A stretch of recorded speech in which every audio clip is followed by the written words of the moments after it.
અવ્યાચરન ચિંતા સંતાનહંતારો યત્પાદાબ્જરે નવ શ્રિયાનંદાન નિજાચાર્યાન પ્રણમામિ મુર્મુ યદનુગ્રહદોષરંતુ સર્વસુખાતિકો ભવે વંદે શ્રીમદ્વલ્લભનંદનમ અજ્ઞાનતિમિરાન્ધસ્ય જ્ઞાનાંજનશલાકયા ચક્ષુરુન્મીલિतं येन तस्मै श्रीगुरवे नमः नमामि हृदये शेषे लीलाक्षीराब्धिशाय लक्ष्मी सहस्रलीलाधि सेव्यमानं कलानिधिं चतुर्भिश्च त्रिभिस्तथा सर्वे विराजते लौकौ पञ्चतारतये नमः। સર્વત પ્રણામ જે પછી વિભીષણ રામજી પાસે ગયા ત્યારે બાને જે એમને ગેટ પાસે સુગ્રીવજીએ રોક્યો અને સુગ્રીવજી રામજી પાસે ગયા અને એમને કહ્યું કે તમે કે આ રાવણનો ભાઈ છે રાક્ષસ, તમે એને બંદી બનાવી લ્યો. તો રામજીએ કીધું કે તમે સાચું કહો છો. તો એવી રીતે હા તો પછી પણ મારા શરણે આવ્યા છે એટલે હું એને ફ્રેન્ડ ની જેમ એટલે મારા મિત્રતાથી જ એમને સ્વીકારીશ. તો પછી તો સુગ્રીવજીએ કીધું કે તમે આવો તમે એમ. તો ત્યારે સુગ્રીવજીએ વિભીષણ ને રામજી પાસે લઈ ગયા. વિભીષણે કહી દીધું પેલા જ કે હું રાવણ નો ભાઈ છું, હું રાક્ષસ છું, તમે મને સ્વીકારશો. તો રામજીએ એમને દંડવત કર્યા. તો રામજી પેલા એમને ઉભો કર્યો ને એમને ગલે લગાડ્યો. પછી રામજીએ વિભીષણ અને સુગ્રીવજી થી બંનેના વચ્ચે આ સવાલ રાખ્યો કે આપણે આ સમુદ્ર પાર કેમ કરવું. તો વિભીષણે કીધું કે તમે આ સમુદ્ર દેવતાને તમે પ્રસન્ન કરો એટલે એમની તપસ્યા કરો, એના પછી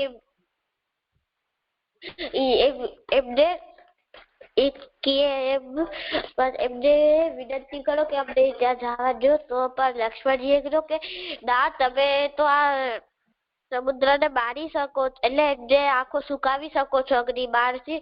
તો તમે એને સુખાવી નાખો. તો ત્યારે રામજી હસ્યા અને એમને તપસ્યા કરવા ગયા. તો એમને તપસ્યા કરતા હતા ત્યારે એમને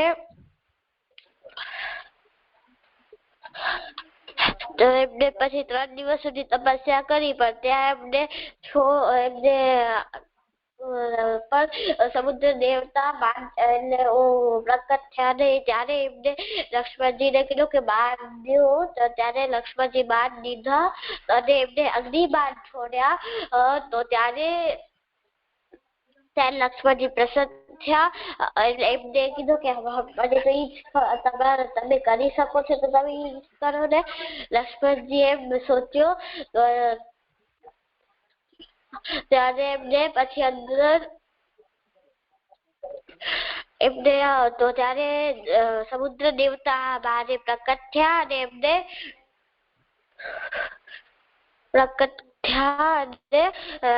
એમને ક્ષમા માંગી રામજી છે.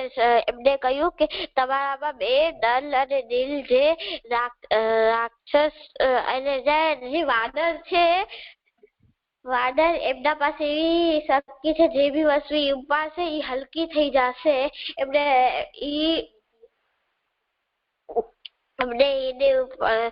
તો ત્યારે રામજીએ નલ અને નીલને કહ્યું કે તમે હવે આ બનાવો પુલ એટલે સેતુ બનાવો. ત્યારે એમને બનાવતા હતા. તો શું બનાવો? સીતુ? સેતુ. સેતુ. હા. અચ્છા. તો એમને સેતુ બનાવવાનું કીધું તો એમને સેતુ બનાવવા તો અને બધા વાનરો એમની મદદ કરતા હતા અને એ બનાવતા હતા નલ ને નીલ. જે આમાંથી ઈ શીખ મળે છે કે આપણે ના અને ત્યારે એમાં 4 રાક્ષસ હતા ઈ આમાં ઘૂસી ગયા હતા. બધું જોતા હતા કે આ વાનરો શું કરશે. તો ત્યારે સુગ્રીવજી એમને પકડી લીધા અને એમને બંધી એમ બનાવ્યો અને એમને નાક અને કાન કાપવાના હતા. તો ત્યારે રાક્ષસ ચાલાક હતા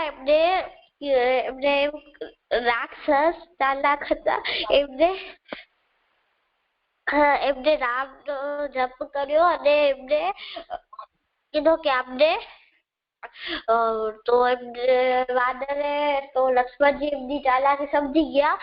એમને એક પત્ર આપ્યો અને રાક્ષસોને દીધો અને એ ગયા રાવણ પાસે. તો રાક્ષસો રાવણને જયારે પત્ર આપ્યો એમને મંત્રી આપ્યો મંત્રીને રાવણના. તો એમને પડ્યો ત્યારે એમને એમ કહ્યું કે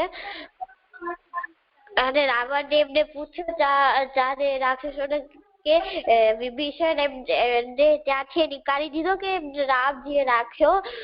શું થયું? તો એમને અને બંને ભાઈઓ શું કરે છે? તો એમને કીધું કે ત્યાં ઘણા મોટા જે આપણા જે લંકા કરી જલાવી છે એનાથી ખતરનાક વાનરો છે ત્યાં. અને વિભીષણ ને રામજીએ રાજાની જેમ ત્યાં રીએ છે રાખ્યો છે રામજીએ. પછી એમને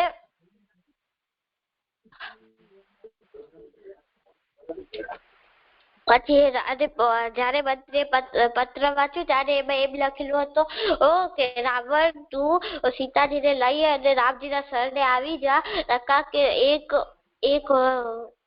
મહિનામાં તારો અંત નિશ્ચિત છે એમ લખેલું હતું. તો એમને અહંકારમાં હસ્યો રાવણ. આમાંથી શીખ મળે છે કે આપણે અહંકાર ના કરવો જોઈએ. શાબાશ. જે આમાંથી મને પ્રશ્ન છે. ઓહો, બહુ અઘરો નહીં પૂછતો. એમ કેમ લખેલું હતું બુકમાં કે રામ સેતુ બનાવીને દિલ જયારે પથ્થર ઉપાય તો હલકા થઈ જાય. એમ નતો કે પથ્થર જે બી પથ્થર તેના ઉપર રામનું નામ લખ્યો એના પછી જે થતો તો એટલે એમનો રતડતો તો. આમાં એમ લખેલો હતો કે નર ને દિલ જે પથ્થર ઉપાય હલકો થઈ જાય ને પછી તરે ડૂબે નહીં. જો એક વાત સમજ, કોઈ પણ વસ્તુને તરવું હોય તો જેમાં આપણને એને તરાવવી હોય એનાથી એ હલકી હોય તો જ તરી શકે ને, કે નહીં? તો બંને વાત તો એક જ છે. જે નલ નીલ તરાવે એ તરી જાય, પણ તરવા માટે વસ્તુની અંદર જે ફેરફાર થવો જોઈએ એ તો થાય તો જ તરી શકે ને. તો બંને એક જ વાત.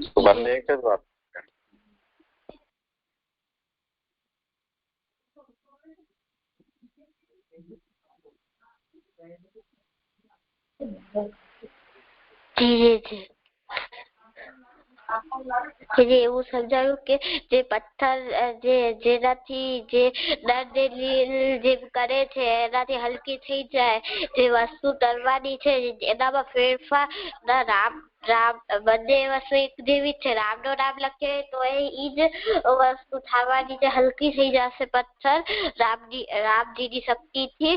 અને નર ને દિલમાં વરદાન હતો કે પથ્થર ઉપાડશે તો એ હલકો થઈ જશે. એટલે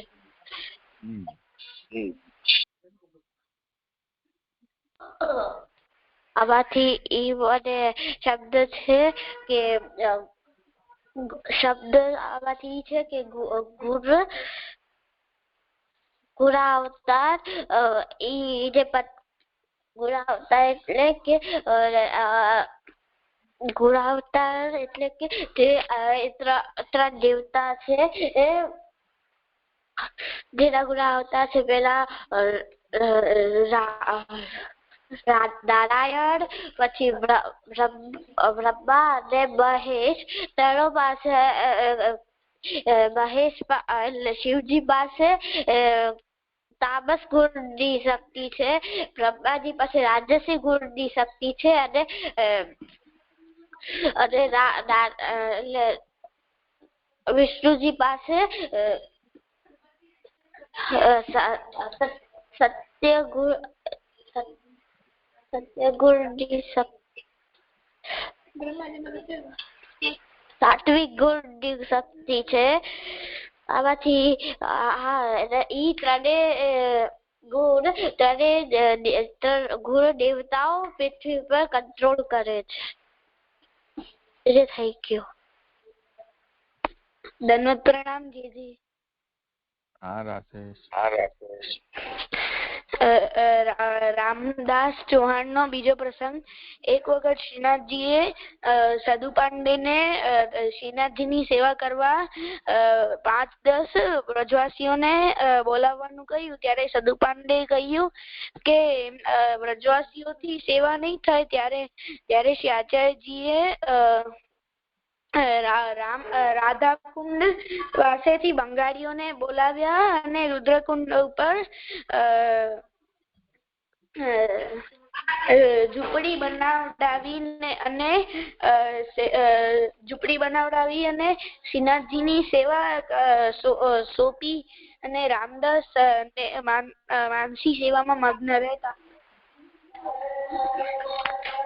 જીજી, આમાંથી ઈ શીખ મળે છે કે આપણાથી અગર ઠાકોરજીની સેવા ન થતી હોય ને આપણે સેવા કરીએ તો ઠાકોરજીને કષ્ટ થતું હોય તો આપણે સેવા ન કરવી જોઈએ. આમાં ક્યાંથી આવ્યું? જીજી, આમાં આચાર્યજીએ સદુ પાંડેને કહ્યું ને વ્રજવાસીઓને બોલાવો તો વ્રજવાસીઓથી સેવા ન થાય એટલે સદુ પાંડે ના પાડી કે ના વ્રજવાસીઓથી નહીં થાય, બંગાળીઓને બોલાવી. અચ્છા. જીજી, આમાંથી શબ્દ છે આચાર્યજી એટલે શાસ્ત્રને વાંચે, પોતાના જીવનમાં લે ને પોતાના શિષ્યોને શીખાડે તેને આચાર્યજી કહેવાય. બીજો શબ્દ છે શ્રીનાથજી. શ્રી એટલે લક્ષ્મીજી અને નાથ એટલે તેમના પતિ વિષ્ણુજી. તેને દક્ષિણ ભારતમાં તિરુપતિ બાલાજી નામથી પણ ઓળખાય છે. શાબાશ. જીજી, થઈ ગયું. હા. પ્રણામ જીજી. હા, આશીર્વાદ. જીજી, કીર્તન કરું? હા જરૂર. આજે તો ઉત્સવ છે. લાલન જાગો હો भयो ભોળા, લાલન જાગો भयो વિકસે કમલા વિમલ પાની સબ બોલન લાગે પંછી ચહું. લાલન જાગો હો भयो ભોળા, વિકસે કમલા વિમલ પાની સબ બોલન લાગે પંછી ચહું. લાલન જાગો भयो दूध दही पकवान मिठाई लीजिए माखन रोटी भोरा. दूध दही पकवान मिठाई लीजिए माखन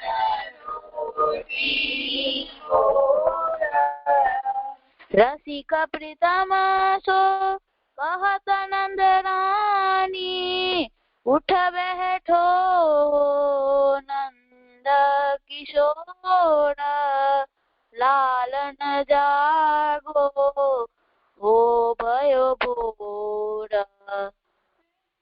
પ્રીતમાસો કહત નંદ રાની ઉઠ બેઠો નંદ કિશોર લાલન જાગો भयो ભોર લાલન જાગો भयो ભોર ધીરે થઈ ગયું.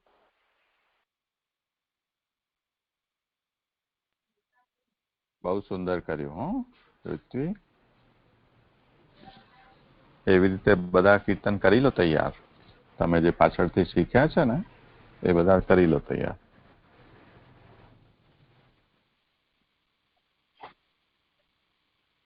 સારું. હવે ભક્તિ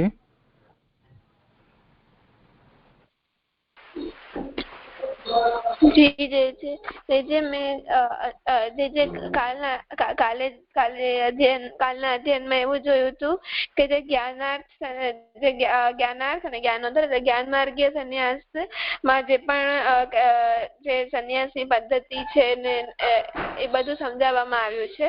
તો જ્ઞાનાર્થ સંન્યાસના બે પ્રકાર છે. એક જ્ઞાન માર્ગીય સંન્યાસના બે પ્રકાર છે, જ્ઞાનાર્થ સંન્યાસ અને એક ઉત્તરંગ સંન્યાસ. એ બે પ્રકારના સંન્યાસ જ્ઞાન માર્ગમાં હોય છે. તો જ્ઞાનાર્થ સંન્યાસ એટલે જ્ઞાન પ્રાપ્ત કરવા માટે કરવામાં આવતો સંન્યાસ, અને જ્ઞાનોત્તર સંન્યાસ એટલે કે ઉત્તરંગ સંન્યાસ એટલે જ્ઞાન પ્રાપ્ત થઈ ગયા પછી કરાતો સંન્યાસ. તો જ્ઞાન માર્ગે સિદ્ધિ છે તે અનેક જન્મ પછી પ્રાપ્ત થાય છે. તો તે જે જ્ઞાન માર્ગીય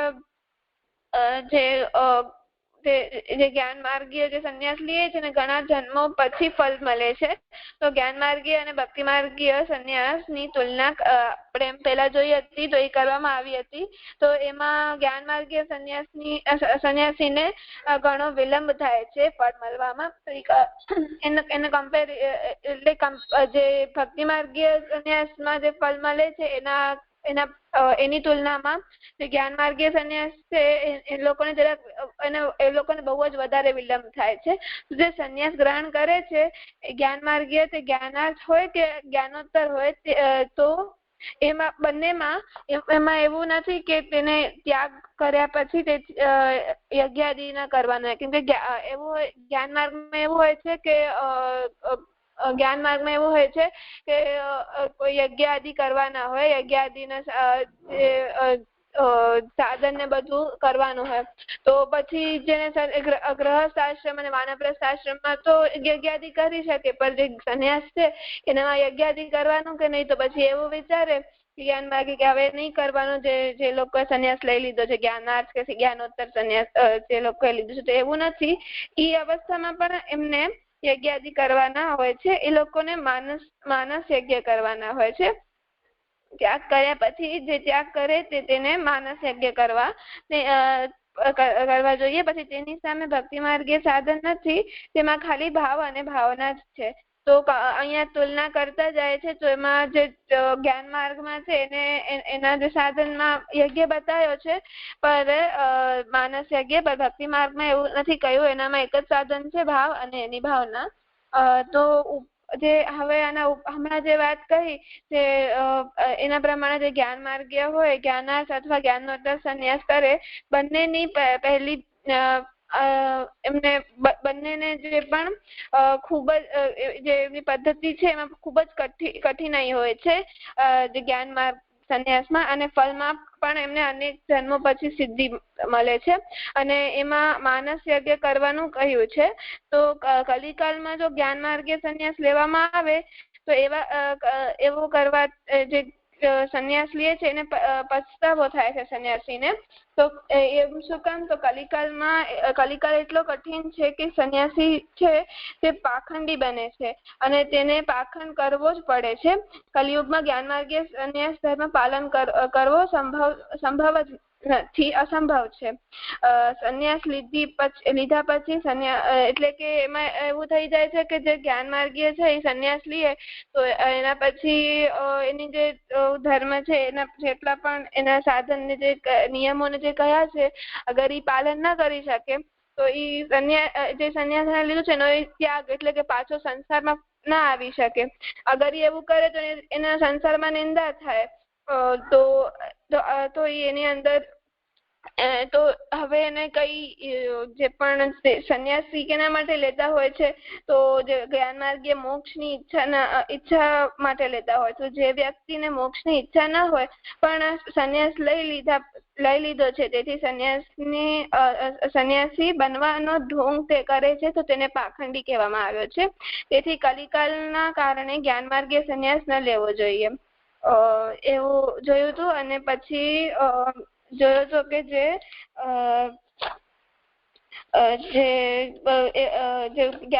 જ્ઞાન માર્ગ, ભક્તિ માર્ગ અને કર્મ માર્ગ એમાં કલિકાલનો દોષ એટલે કે એવું જોયું હતું કે જ્ઞાન માર્ગ અને કર્મ માર્ગમાં કલિકાલ દોષ રૂપ લાગે છે તો ભક્તિ માર્ગમાં પણ એવી રીતે લાગે છે કે નહીં? તો જે એનામાં એમ સમજાવવામાં આવ્યું છે કે અહીં એટલે કે ભક્તિ માર્ગમાં આરંભ કરતા જ નાશ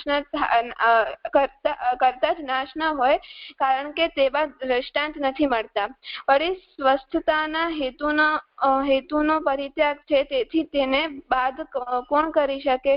કોઈ કરી શકે નહીં. તો એમાં એવું જોયું હતું કે એમાં જે શ્લોકની પહેલી પંક્તિમાં તો આ પ્રશ્ન જ સમજાવવામાં આવ્યું છે કે કલિકાલમાં કર્મ માર્ગીય સંન્યાસ ન લેવાય, જ્ઞાન માર્ગીય ન લેવાય ને જ્ઞાન માર્ગીયમાં જે કલિકાલ છે તેથી એટલે સંન્યાસ ન લેવાય. એમ તો જે ભક્તિ માર્ગમાં કલિકાલમાં સંન્યાસ લેવાય કે નહીં એ લઈ શકાય? તો ભક્તિ માર્ગમાં કોઈ એમ કાલદોષ લાગે છે કે નહીં? તો એના ઉત્તરમાં સમજાવવામાં આવ્યું છે કે જ્ઞાન માર્ગ અને કર્મ માર્ગમાં કલિકાલને કારણે દોષ આવે છે. એ જ દોષ જો ભક્તિ માર્ગમાં હોય તો શું કરવું? તો આના 3 હેતુ સમજાવવામાં આવ્યા છે. તેમાં પહેલો હેતુ છે કે ભક્તિ માર્ગમાં વિરાનુભાવાર્થ સંન્યાસની આરંભિક અવસ્થામાં પણ એ ભક્તમાં ભાવનો નાશ નથી થતો. એટલે સિદ્ધ દશા અને સાધન દશા બે દશા જોઈ હતી. તો સિદ્ધ દશા સાધન દશા એટલે કે હજી જેને શરૂઆત કરી છે, જે હજી ફળ મેળવવાની જેને શરૂઆત કરી છે એટલે કે વિરાનુભાવાર્થ સંન્યાસ જે લઈએ છીએ એની સ્ટાર્ટિંગમાં એમ. અને જે સિદ્ધ દશા એટલે કે સિદ્ધ દશાને આપણે વિરાનુભવોત્તર સંન્યાસની જેમ સમજી શકીએ કે વિરાના અનુભવ જે એમને થઈ ગયું છે એટલે એમને સિદ્ધ થઈ ગયો છે એમનો ફલ. તો એવી દશા તો જે એમાં સાધન દશામાં સમજાવવામાં આવે છે કે સાધન દશામાં જે ભક્તિ માર્ગીય છે એને વિરાનુભવાર્થ સંન્યાસ પેલા જે સ્ટાર્ટિંગમાં સાધન દશામાં જ એમનો ભાવ નાશ નથી, એમાં પણ એમનો ભાવ નાશ નથી થતો કેમ કે એમનો ભાવ સિદ્ધ દશા એટલે કે દ્રઢ બીજ ભાવ. તો એમનો ભાવ દ્રઢ થઈ જતો તો એમનો ભાવનો નાશ થવાનો કારણ જ નથી. પણ સાધન દશામાં હોય પણ અહીંયા કહ્યું છે કે સાધન દશામાં પણ એવું થતું નથી. પણ કર્મ માર્ગ કે જ્ઞાન માર્ગની આરંભિક અવસ્થામાં કોઈ ઊંચ નીચ એટલે કે એવો કોઈ પ્રતિબંધ થઈ જવાથી તેના ભાવનો નાશ સંભવ છે. તો ભક્તિ માર્ગીય વિરાનુભવાર્થ સંન્યાસની તો આરંભિક અવસ્થામાં તેના ભાવનો નાશ નથી થતો એવો કોઈ ઉદાહરણ પણ નથી કે પ્રભુના વિરહમાં કોઈએ ત્યાગ કર્યો હોય અને પછી પાછો એની લૌકિક ગતિ થાય. તો એવો કોઈ ઉદાહરણ નથી. તો આજે અહીંયા વાત પૂછી છે, અહીંયા એક વાત પૂછી છે કે જે કલિકાલ છે એ જ્ઞાન માર્ગ ને કર્મ માર્ગ ને જ આમ જ્ઞાન માર્ગ અને કર્મ માર્ગમાં દોષ લાગે છે. તો ભક્તિ માર્ગમાં એનો દોષ લાગે છે કે નહીં? તો એનો પહેલો હેતુ છે કે જે ભક્તિ માર્ગમાં જે વિરાનુભવાર્થ સંન્યાસ જે કરે છે એની પ્રારંભિક અવસ્થામાં જ ભાવનો નાશ નથી થતો અને એવો કોઈ હજી સુધી ઉદાહરણ નથી આવ્યું કે કોઈ આવી રીતે સંન્યાસ લીધો હોય ને પાછી એની લૌકિક ગતિ થઈ હોય. ને બીજો હેતુ કે જ્ઞાન માર્ગ અને કર્મ માર્ગમાં જે સંન્યાસ લેવામાં આવે છે એમાં કાલ દોષ હોય છે, યા તો તે માર્ગના પોતાના દોષ હોય છે, યા તો કાલ દોષ હોય છે, યા તો એ જે કર્મ માર્ગ કે જ્ઞાન માર્ગ એ પોતાના દોષ હોય છે. તો આ બીજું હેતુ સમજાયું. અને પછી જે સંન્યાસ ગ્રહણ કરે છે તેના પોતાના દોષો એના પોતાના દોષો હોય છે. તેથી અહીંયા 3 દોષ ભેગા થાય છે અને તે કારણે જ્ઞાન માર્ગ કર્મ માર્ગમાં વિક્ષેપ થાય છે, ઉતાર ચઢાવ આવે છે. તો અહીંયા બીજો કારણ એવું બતાવે છે કે જ્ઞાન માર્ગ અને કર્મ માર્ગમાં કલિકાલનો દોષ, પછી એના માર્ગમાં કોઈક દોષ અને એક જે સંન્યાસ ગ્રહણ કરે છે તે પોતે વ્યક્તિ, આ ત્રણ દોષ ભેગા મળે છે. તો એ બીજો ત્રણે ભેગા જે દોષ થાય છે એ જ્ઞાન માર્ગ કે કર્મ માર્ગમાં વિક્ષેપ પેદા કરે છે. તો એ બીજો હેતુ સમજાયું. એટલે કલિકાલમાં એ સંભવ નથી. ત્રીજો હેતુ બતાવે છે કે ભક્તિ માર્ગીય પરિત્યાગમાં આ પ્રકારના દોષ નથી, કારણ કે ભક્ત જે ત્યાગ કરે છે તેનો હેતુ એ જ છે કે પ્રભુના વિરહનો અનુભવ કરવા માટે. વિરહનો અનુભવ કરવા તેને ત્યાગ કર્યો છે, એટલે પ્રભુને મેળવવા જે પણ તેને ગમે, એટલે કે જે પણ વસ્તુ એને પ્રિય હોય કે ન હોય એ બધાનો જ એને ત્યાગ કરી દીધો છે. જેના સાથે એ રહ્યો હોય કે જેના સાથે આત્મીય હોય એનો પણ એને ત્યાગ કરી દીધો છે, કેમ કે એને પ્રભુમાં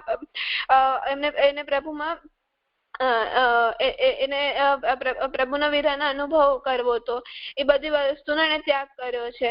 તો જે સંસાર છે તે સૌથી મોટો પ્રતિબંધ, એટલે હવે અહીંયા ત્રીજો હેતુ સમજાવે છે કે જે સંસાર છે તે સૌથી મોટો પ્રતિબંધ છે, વિઘ્ન છે. તો કર્મ માર્ગ અને જ્ઞાન માર્ગને કર્મ માર્ગીય અને જ્ઞાન માર્ગીય અને સંસારથી સૌથી મોટી બીક લાગે, ડર છે એનો. તો સંન્યાસ આ જ્ઞાન માર્ગ કે કર્મ માર્ગીય એ પણ લીધો હોય છે. અને તેના હજારો એક્ઝામ્પલ જોવા મળે છે કે એ લોકોએ પાછો સંન્યાસનો પણ ત્યાગ કરી દીધો છે. એટલે કે એ જે હમણાં અહીંયા આપણે 2 વસ્તુ જોઈ કે જે ભક્તિ માર્ગીય વિરાનુભવાર્થ સંન્યાસ છે એનામાં એ લોકો ત્યાગ કરે છે. તો એમાં હજી સુધી એકે ઉદાહરણ નથી આવ્યો કે એમણે ત્યાગ કરીને એમની લૌકિક ગતિ થઈ હોય કે પાછા ફરીને સંસારમાં આવી ગયા હોય.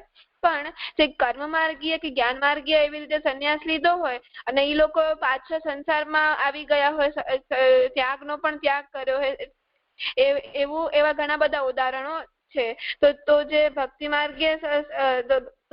માર્ગીય સાથે આવું નથી, કારણ કે જે ભક્તિ માર્ગીય છે તે પ્રભુને આત્મસમર્પણ કરવા ગયો છે. તે ભગવાનને પણ ન્યોછાવર કરવા માટે ત્યાગ કરે છે. અને એને કોની બીક થઈ શકે, એટલે જે ભક્તિ માર્ગે છે એને તો બધું મૂકી દીધું છે, એને સંસારમાં જોડાયેલો હતો, એને મૂકી દીધું છે, એને ભગવાનને પોતાના પ્રાણ સમર્પિત કરી દીધા છે, આત્મસમર્પણ કરી દીધો છે. તો હવે એને કોની બીક થઈ શકે છે, એને કોણ બાધક થઈ શકે છે. તો જેને આત્મસમર્પણની ભાવના છે, જેને પ્રભુ માટે બધું છોડ્યું છે, પ્રભુ માટે બધા એના પ્રિયજનોનો ત્યાગ કરીને વિરાનુભવાર્થ સંન્યાસ જેને ગ્રહણ કર્યો છે તેમને કોનો પ્રતિબંધક થઈ શકે. આ વાત અહીંયા સમજાવવામાં આવી છે. તો જે મને એવું સમજાયું હતું.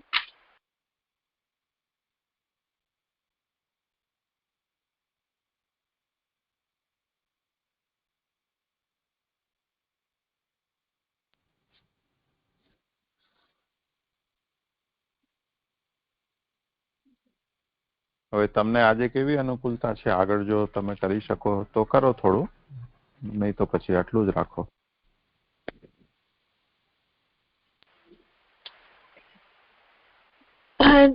જે આપ કહો એમ અમને તો ચાલશે.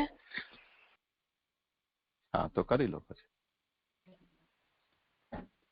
આજે તમારે છે ને તમારે બોલું છું તો એકો આવે છે, ફોનથી કઈ ગડબડ છે ફોનમાં. મને થોડું બોલવામાં તકલીફ પડી રહી છે. કઈ વાંધો નહીં. ભક્તિ માર્ગે ચેત દોષ તદા કિંકાને ઉચ્યતે અત્યારે થયું. હા, હવે તો રહ્યું હરિરત્ર ન શક્નોતિ કર્તુમ બાધા તો પરે અન્યથા માતરો બાલા નસ્તન્યે કુકુશો ક્વચિત. આટલું લઈ લો. ચોથું કારણ.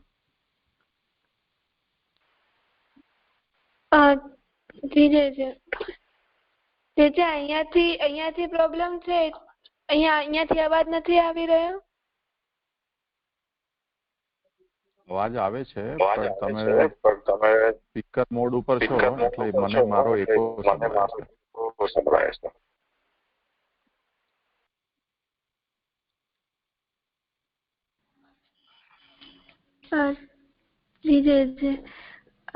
આગળ કરું. હરિર અત્ર ન શક્નોતિ કર્તુમ બાધા કુતો પરે અન્યથા માતરો બાલાન ન સ્તન્યૈ પુપુષુઃ ક્વચિત. આ ભક્તિ માર્ગમાં હરિબાધ કરવાને સમર્થ નથી તો બીજો કોણ સમર્થ હોઈ શકે? જો કદી હરિબાધા કરે તો માતા પણ સ્તન વડે પોતાનો બાળકનું પોષણ ન કરે.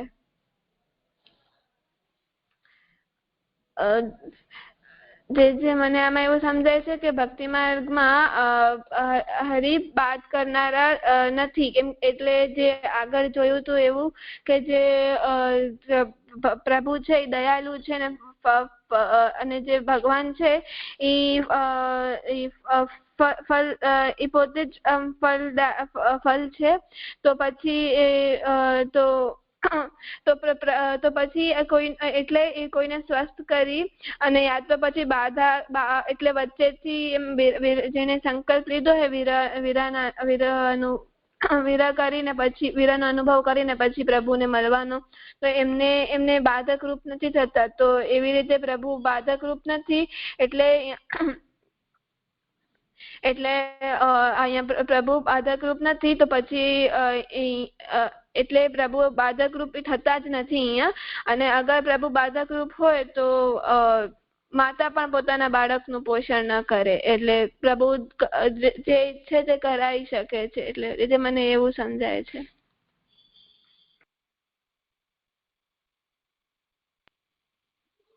આ પ્રાથમિક વાત તો ઠીક છે. સમજવાનું એમાં એટલું છે કે આના પહેલાના શ્લોકમાં એમ નિરૂપણ થયું કે સ્વાસ્થ્ય હેતો પરિત્યાગાદ બાધા સંભવેત. જેણે વિરહાનુભવાર્થ સર્વ પરિત્યાગ કર્યો છે, જે વિરહનો અનુભવ કરી રહ્યો છે, એટલે વિરહનું દુઃખ નો અનુભવ કરી રહ્યો છે,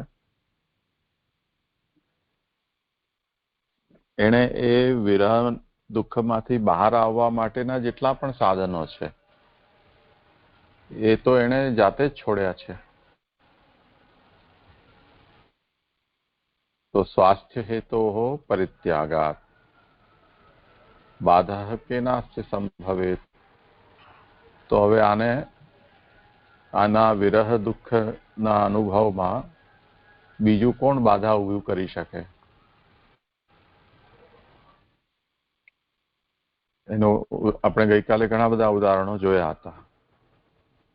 એને આપણે ફરીથી નથી યાદ કરવા. તો આ વાત જયારે કહી છે તો એના ઉપર એક પ્રશ્ન થાય કે પોતે સ્વસ્થ થાય, વિરહમાંથી બહાર આવે, એ સાધનોનો ભલે ત્યાગ કરનારે એ બધા સાધનો છોડ્યા છે, એટલે એને કારણે કોઈ બાધા ન ઊભી થઈ શકે, પરંતુ ભગવાન તો બાધા ઊભી કરી શકે કે નહીં? પ્રભુ માટે તો બધું જ સંભવ છે. કર્તુમ અકર્તુમ અન્યથા કર્તુમ સમર્થ છે. તો એના પર શ્રી મહાપ્રભુજી હવે આ પંક્તિ કહી રહ્યા છે કે હરિરત્ર ન શક્નોતિ કર્તુમ બાધાં કુતો પરે. બીજા ભગવાન પોતે પણ વિરહી ભક્તની જે વિરહાનુભૂતિ માટે સાધના જે શરૂ કરી છે એમાં કોઈ બાધા ઊભી કરી શકે એમ નથી, તો બીજાની શું વાત કરવી? એટલે બીજાનો મતલબ ભગવાન સિવાય અન્ય કોઈ દૈવ કે પ્રારબ્ધ કર્મ કે કાલ, આ બધા બહુ પ્રબલ બાધક બનાય છે. જેમ કાલ બદલાય તો બધું બદલાઈ જાય. જેમ તમે ગમે તેટલો રોચક વિષય ચાલતો હોય પણ જો સમય થઈ ગયો અને એમ કહેવામાં આવે તો લાઈટ બંધ કરો, હોલ ખાલી કરો, તો એ રંગમાં ભંગ પડી જાય. બધું કાલાધીન છે. તે જ રીતે કર્માધીન છે ઘણું બધું. એટલે મનુષ્યના કર્મ એવા હોય જે એને નડી જાય. જેમાં આપણને કોઈ જગ્યાએ જવું છે પરંતુ તમે સ્કૂલમાં એડમિશન લીધે છે, એના ટાઈમ ટેબલથી તમે બંધાયેલા છો. સ્કૂલમાં તમારું ભણવું એ તમારું કર્મ છે. સ્કૂલ વાળા કહે છે અમે રજા નહીં આપી. તમારું ભણવું છે એ તમને બહાર જવામાં કે ફરવા ફરવામાં બાધક બની ગયું. તે જ રીતે સ્વભાવ, દરેક વસ્તુનો પોતાનો સ્વભાવ હોય છે. એ સ્વભાવ નડતો હોય. તે જ રીતે દૈવ પણ પ્રતિબંધક થાય.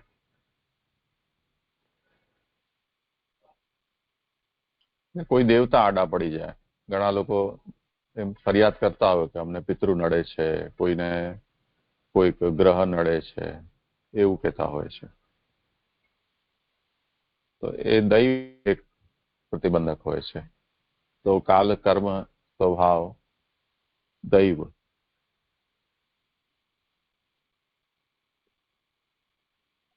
તો અહીંયા એ કહેવામાં આવી રહ્યું છે કે જેટલા પણ વિરહની સાધનામાં પ્રતિબંધ કરનારા છે એનો તો આ વિરહી ભક્તે સામે ચાલીને પોતે ત્યાગ કરેલો છે.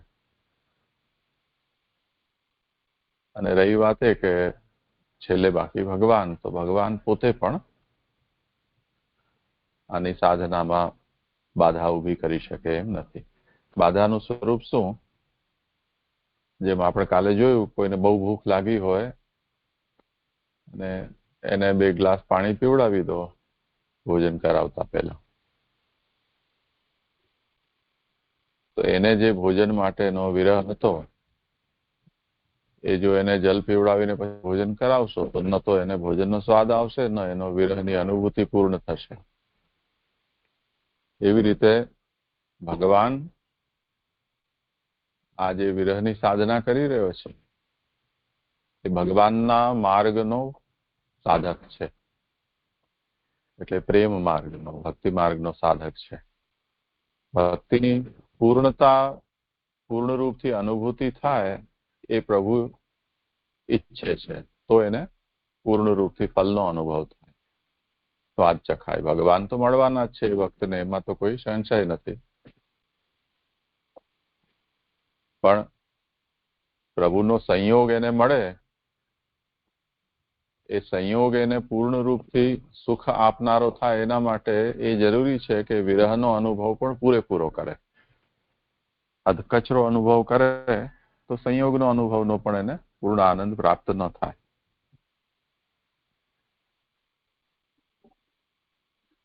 એટલે એમ સમજો કે ભગવાને આને પેદા કર્યો છે, એટલે ભગવાન એની માં છે. ભક્તિ માર્ગની માં ભગવાન છે, એની જનક છે. ભક્તોના પણ જનક એ જ છે. આ જાતના ભાવનો જનક પણ ભગવાન છે. તો જેને પેદા કરે એની માં ક્યારે પણ એના સંતાનને ભૂખ્યા મરવા દે? એમ છે મહાપ્રભુજી અહીંયા પ્રતિપ્રશ્ન કરી રહ્યા છે. એટલે જો વિરહી ભક્તની સાધનામાં વચ્ચેથી ભગવાન પોતે એને સ્વસ્થ બનાવી દે, વિરહની અનુભૂતિ પૂર્ણ ન થવા દે અને પોતે એને સ્વસ્થ બનાવી દે, તો એવી વાત થઈ જાય કે જન્મ આપનારી માતા પોતાના બાળકને ભૂખ્યો મારી દે. એ અસંભવ છે. જેમ જેને જન્મ આપે છે એ માતા બાળકને પોષણ આપે છે, એવી રીતે જેને વિરહના અનુભવ માટે ત્યાગ કર્યો છે એને વિરહનો અનુભવ પૂરેપૂરો કરવા દે તો જ એનું પોષણ થયું ગણાય. એટલે ભગવાન એવું નથી કરતા કે વિરહાનુભૂતિ અપૂર્ણ રહી જાય અને તેથી એને ન તો પૂરો વિરહનો અનુભવ થાય, ન પૂર્ણ રૂપથી સંયોગનો અનુભવ થઈ શકે.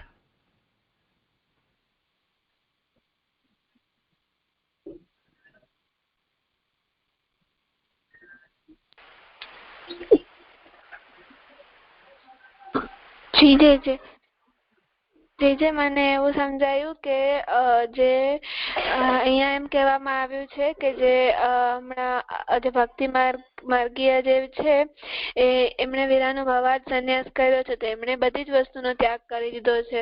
તો જે પણ વસ્તુ એમને પ્રભુના વિરહના અનુભવ માટે જે પણ એમ બાધકરૂપ થતી હોય તો એમણે બધાનો ત્યાગ કરી દીધો છે.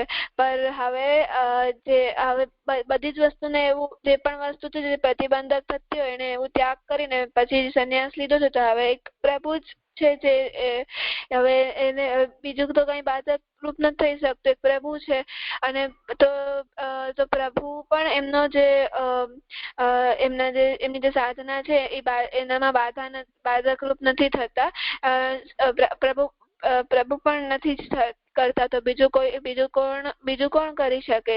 તો અહીંયા એમ સમજાવે છે કે જે પ્રભુ એટલે પોતે ભગવાન જ નથી કરી શકતું, તો બીજા કોઈ એટલે બીજા બધા દેવી દેવતાઓ કે કર્મ કે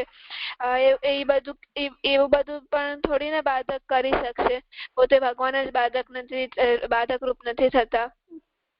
તો આમાં આપણે એમ સમજીએ કે જે ભક્તિ માર્ગીય ના રચયિતા પોતે પ્રભુ જ છે, તો એમના માતા પિતા એટલે પ્રભુ છે. જે ભક્તિ માર્ગ પછી જે જીવ બધા માતા પિતા બધું જ પ્રભુ જ છે.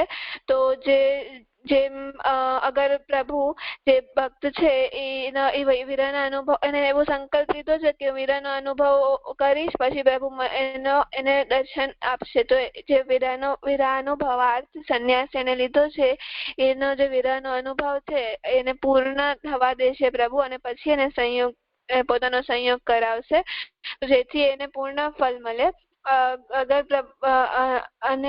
પ્રભુ વચ્ચેથી જ એની જે સાધના છે એમાં દર્શન આપી દે, એટલે કે એને એવું કહ્યું છે કે પૂર્ણ વિરહ એને પ્રભુ થવા ન દે અને પેલા જ એને દર્શન પ્રકટ થઈ જાય, તો પછી અગર પ્રભુ પેલા જ પ્રકટ થઈ જાય તો જેમ માતા પોતાના બાળકને ભૂખ્યો મારી દે એવી રીતે થાય.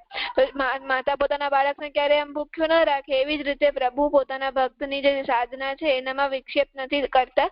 એમાં પ્રભુ ઈચ્છે છે કે જે એને વિરહાનુભવાર્થ સંન્યાસ જેને લીધો છે એ બહુ જ એકદમ કઠિન છે, પણ એમને પ્રભુમાં સ્નેહ રાખી અને આવી રીતે બધાનો ત્યાગ કરીને સંન્યાસ લીધો છે.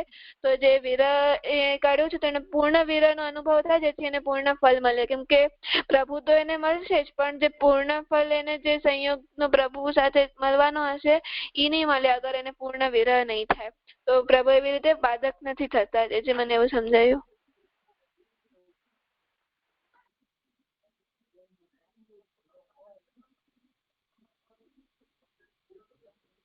હા, ઠીક છે, સુંદર થયું.